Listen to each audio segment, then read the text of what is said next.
কোলের বাচ্চাটা দুর্বল গলায় কেঁদেই চলেছে। বাকি দুটো ভাত খাবে বলে ঘ্যান ঘ্যান করছে। শীর্ণ শিরোঠা হাতে চাল ধুয়ে স্টোভে হাঁড়িতে চাপালো কমলা। শ্যামলা লাবণ্যহীন চেহারায় ক্লান্তি, দুর্বলতা, চিরকালীন অভাব আর দারিদ্র্যের সঙ্গে সংগ্রামের ছাপ রেখে গেছে।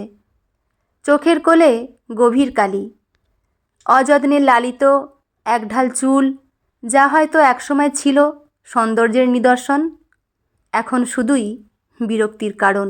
রুক্ষ উস্কো খুস্কো চুলে হাত দিয়ে বারবার চুলকে চলেছে কমলা, এবং পাল্লা দিয়ে তার কপালের বিরক্তির ভাঁজ বাড়ছে।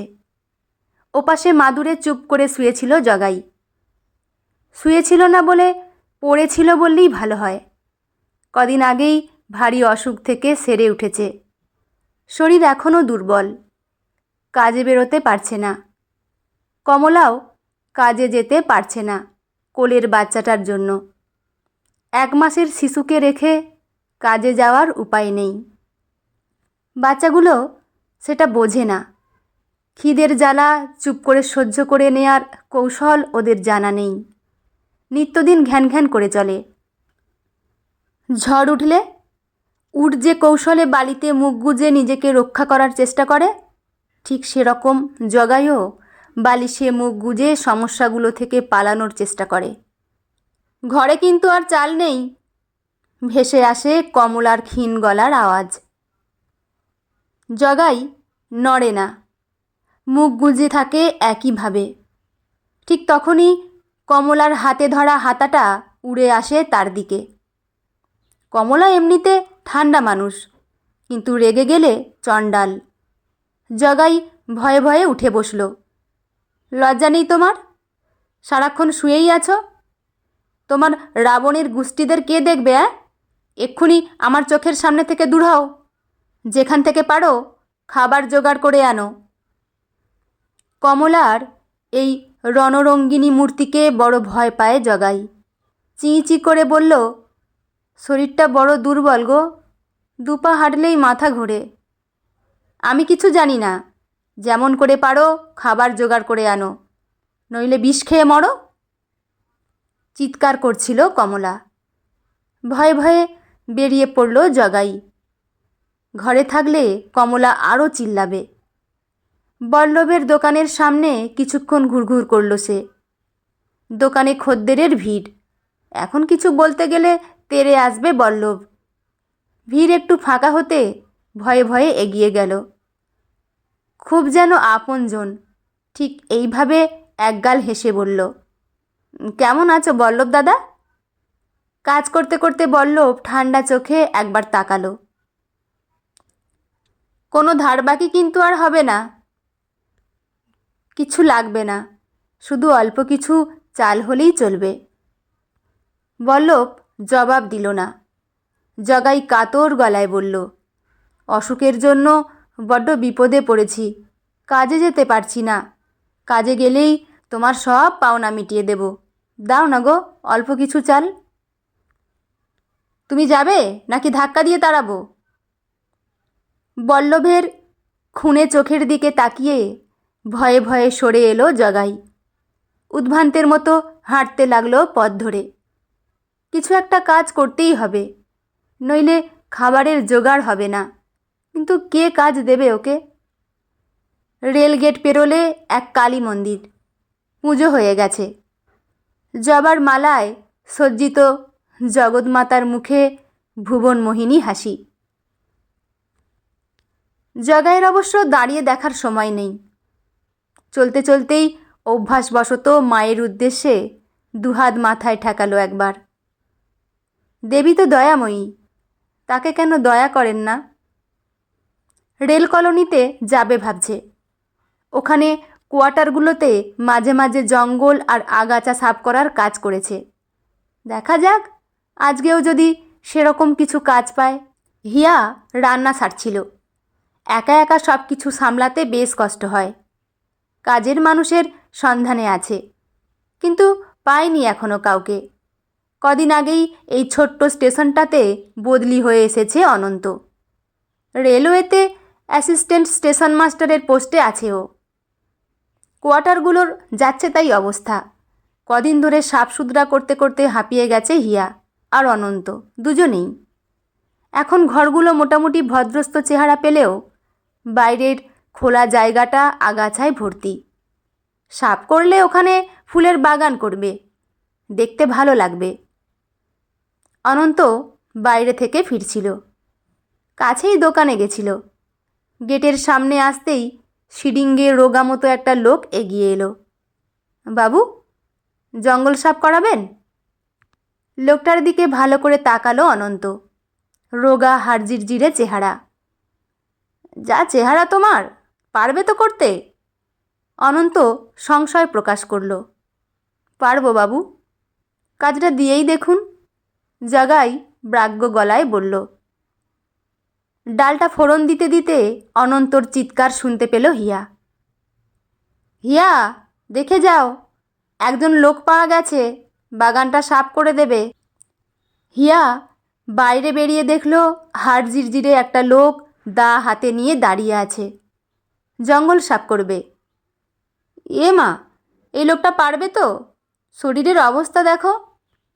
অনন্ত কিছু বলার আগেই জগাই বলল, পারবো দিদিমণি, আমি অনেকবার করেছি এমন। ঠিক আছে, তবে সাফ করে দাও পুরোটা, তারপর আমি জায়গা দেখিয়ে দেব। ওখানকার মাটি কোদাল দিয়ে একটু কুপিয়ে দেবে, ফুলের গাছ লাগাবো। কাজে লেগে গেল জগাই। হিয়া আবার রান্নার কাজে ব্যস্ত হয়ে পড়ল। অনন্ত দাড়ি কামাতে গেল। স্নান করে খেয়ে ডিউটিতে যেতে হবে। আজ ডে শিফটের ডিউটি। অনন্ত বেরিয়ে গেছে। রান্না শেষ করে সব গুছিয়ে রেখে হিয়া দেখতে এলো লোকটার কাজ কত দূর এগিয়েছে। লোকটা কোয়ার্টারের বারান্দায় বসে বসে হাঁপাচ্ছিল। পরনে মলিন শার্টটা পুরো ঘামে ভেজা। জঙ্গল অনেকটাই পড়ে রয়েছে। হিয়াকে দেখে লোকটা ভয় পেয়ে তাড়াতাড়ি বাগানে নেমে গেল। এই যে, কি নাম তোমার? হিয়া ডাকল। আজ্ঞে জগাই। লোকটা পেছনে ঘাড় ঘুরিয়ে বলল। জগাই? আচ্ছা, বলছিলাম কাজটা করতে কষ্ট হলে ছেড়ে দাও, অন্য লোক দিয়ে করিয়ে নেব। তুমি বরং বাড়ি গিয়ে বিশ্রাম নাও, অসুস্থ মানুষ কাজ করবে কি করে? হিয়ার কথা শুনে লোকটার প্রায় কেঁদে ফেলার অবস্থা। না না দিদিমণি, আমি পারবো, গরমে কষ্ট হচ্ছিল বলে একটু বসেছিলাম। লোকটার তোবড়ানো গাল, কোটরে ঢুকে যাওয়া ক্লান্ত চোখ দুটোর দিকে তাকিয়ে ভারী মায়া হলো হিয়ার। এই দুপুরে বেচারার নিশ্চয়ই খিদে পেয়েছে। খিদে পেয়েছে তোমার? ভাত দিচ্ছি, অল্প খেয়ে নাও। জগাই হাঁ করে তাকিয়ে রইল। বাবুদের বাড়ি কাজ করলে খেতে তো পায়, তবে ওই চা জল খাবার ছাড়া আর কিছু নয়। ভাত খাবার কথা এই প্রথম কেউ বলল। হিয়া থালায় করে ভাত তরকারি নিয়ে এলো। বারান্দায় জায়গা করে যত্ন করে খেতে দিল জগাইকে। ভাত, ডাল, পটল ভাজা, আবার এক টুকরো মাছ আর ঝোলও রয়েছে। খাবারের থালার দিকে তাকিয়ে চোখে জল ভরে এলো জগাইয়ের। কতদিন কমলা আর বাচ্চারা এভাবে খেতে পায়নি। সসংকোচে বলল, ভাত তরকারিগুলো বাড়ি নিয়ে যাই, এখন খেতে ইচ্ছে করছে না। আরে, এই যে বললে খিদে পেয়েছে, খেয়ে নাও এক্ষুনি। একটু ইতস্তত করে জগাই বলে ফেলল, বাচ্চাদের জন্য নিয়ে যাব, কতদিন পেট ভরে খেতে পাচ্ছি না, আজ তো ঘরে এক দানাও চাল নেই। হিয়া স্তব্ধ হয়ে রইল। একটু পেট ভরে খাওয়ার জন্য এই অসুস্থ মানুষটাকে কাজে বেরোতে হয়েছে। একটু চুপ করে থেকে বলল, খেয়ে নাও তুমি। বাড়ি ফেরার পথে চাল, ডাল আর কিছু সবজি কিনে নিয়ে গেল জগাই। বাগান সাফ করার পর একটু বেশি টাকাই পেয়েছে।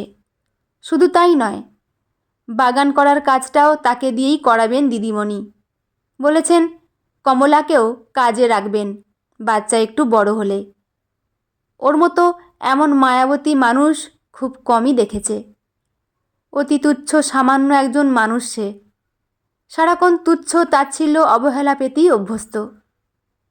অনভ্যাসের সহানুভূতি আর মায়া বুকে বড় বাজে। ক্ষণে ক্ষণে চোখে জল আসতে চায়। বাড়ি ফেরার পথে জগাই দেখল কালী মন্দিরে আরতি হচ্ছে। দাঁড়িয়ে পড়ে আরতি দেখল খানিক। কেন জানি জগৎজননী দেবীর হাসি মুখের সঙ্গে দিদিমণির মুখের মিল খুঁজে পেল সে। দেবী বুঝি এমনই হন। বাড়ি ফিরতেই কমলা ঝাঁপিয়ে এলো। চোখে জল ওর। কোথায় ছিলে তুমি? আমি রাগের মাথায় কি না কি বলেছি, তাতেই বেরিয়ে গেলে। তুমি চিন্তা করো না, ঠিক খাবারের জোগাড় হয়ে যাবে। অসুস্থ শরীরে তোমাকে কাজ করতে হবে না। কথা বলতে বলতে জগাইয়ের হাতের থলের দিকে নজর পড়েছে কমলার। থমকেছে সে। এটা কি?